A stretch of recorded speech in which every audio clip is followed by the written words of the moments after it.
We welcome you back to CavsHQ, driven by Gainley Auto, and we are joined by Cavs.com beat writer. It is Joe Gabriele. Joe, it's good to see you. It's great to see you guys. I'm so happy that you have your bobbleheads back. I know that means so much to Rafa. I have to bring an extra one because they lost the original one. It's. He talks about when we're off the air. He complains about it. Thank God there's plenty where that came from. If I known it was so important to him, we're not talking about a 12-year-old here. He's serious. That's what I mean. He cares about his bobbleheads. Yeah, cares deeply. I'm glad you're. If you had a bobblehead, you would really care. Okay. There you go. Now we're getting a glimpse. Wow. Into the man. Yeah. Now we know. In his own head. That's what we deal with all the time. Hernandez. People now know. We see how it is. Joseph, we're actually back at home, which we are not.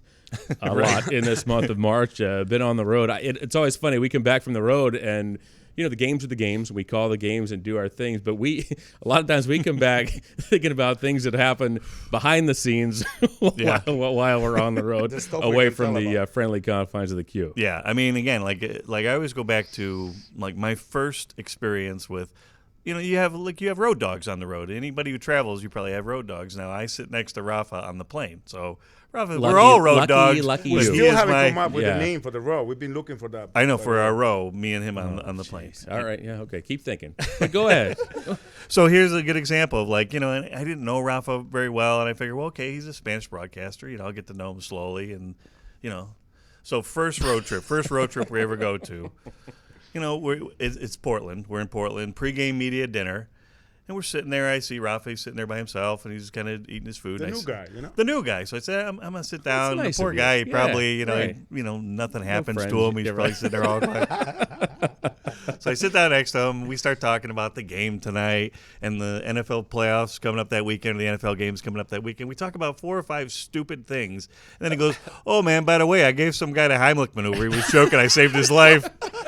When, like right there? Right there, and that was like the 4th topic down the list. And I said, maybe don't try to lead with that one next time. And he said, yeah, the guy, man, I got behind him and I choked. His thing went right down it. So that's exactly what happened. He was actually modest back then, as opposed to what we've seen over the last 3 years. I get to the arena early. And I'm looking in the media room, and I'm looking at the notes, and all of a sudden I hear this funny noise behind me. And I look around, and there's a man with his literally purple from his neck up. And the guy he's with is looking at him. Go ahead. The guy he's with is just looking at him. So I kind of got behind him, and I started giving him the Heimlich maneuver. And this big chunk of a sausage or something came out. And then, I said, listen, stay here. I'm going to get you some water. Sit here. And then I go get water, and I come back. He's choking again. I'm like, what happened to you? On something different, or did you not back in his mouth? I don't know what he did, but I had to help him breathe and, breathe in, breathe out, relax, raise your hand. So I was telling Joe, but we were talking about the playoff first. So. But it was a very eventful trip. Right. So at first I thought, well, but then I realized that this is the stuff that happens to Rafa all the time. Right. It happens to him once a month. That guy. Nothing happens like that to me at all. I can go through 14 years on the road. Right.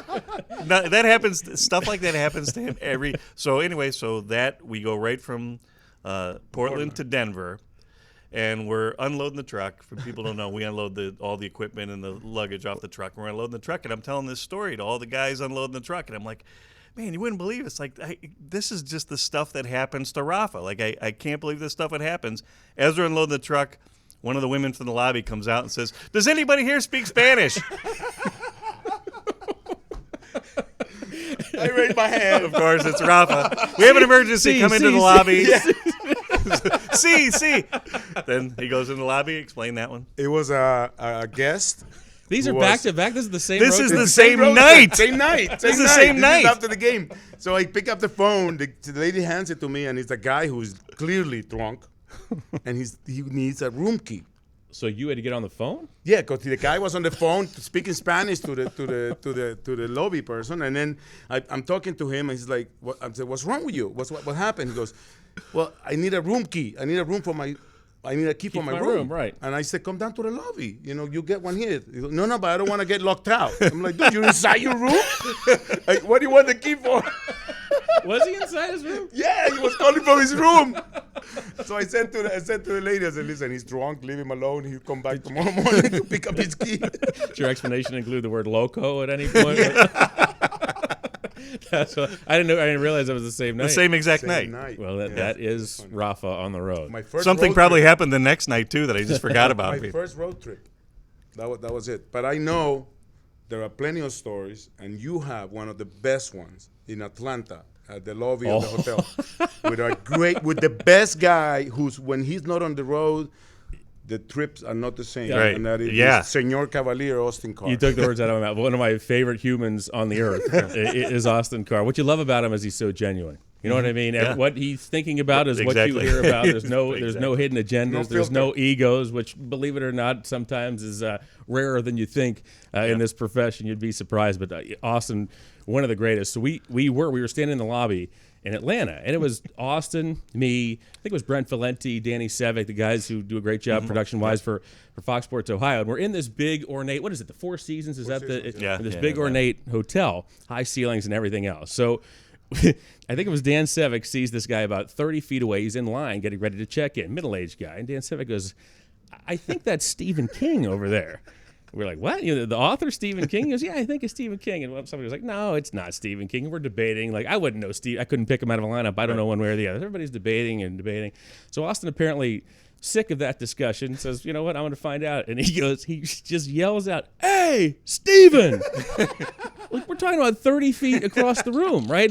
For those, this hotel looks like the one in Ghostbusters where they cross the streams, like the high ceilings, very ornate, everything else. So this middle-aged guy, way across the room, turns around and he looks, and Austin goes, hey, Steve, come here. And the guy points to himself, me? And he says, Austin, yeah, come on over. So this guy gets out of line. He brings his luggage. He walks all the way over to us. And the guy says to Austin Carr, he says, do I know you? Austin looks him right in the eye and goes, nope. And the guy says, well, hello, I'm Stephen King. And Austin said, well, hello, I'm Austin Carr. And you know what Stephen King said? Austin Carr? I've seen you play 100 times in Richfield. You're one of my favorite players of all time. The rest of us are like, what just happened here? And 20 minutes later, they're best friends. They're hugging, best pals. Yeah. The rest of us ordinary people would have spent the rest of the day wondering, maybe we saw Stephen King in the lobby. We're not sure. To Austin, I'm going to find out if it was Stephen King. And when Stephen King left, they're hugging. He's saying, all right, man, I'll catch you next time. Vintage Austin stuff. I mean, he's the best. He's got no shame in his game. And why should he? And why should he? He's Austin freaking Carr, man. Exactly. And he verified, in fact, that it was Stephen King. The best. So now we know. If you ever see a celebrity, now we know what to do. Just sick Austin on him. We were like, Austin, cool. We don't need to know if that's hey, right, Steve, get over here. We're going to have, can you stick around? We're going to have more Joe Gabriele. I don't have anywhere to go, right? I got nowhere to go, of course. More Joe Gabriele right here on CavsHQ on Fox Sports Ohio and the CavsHQ Cavaliers Radio Network.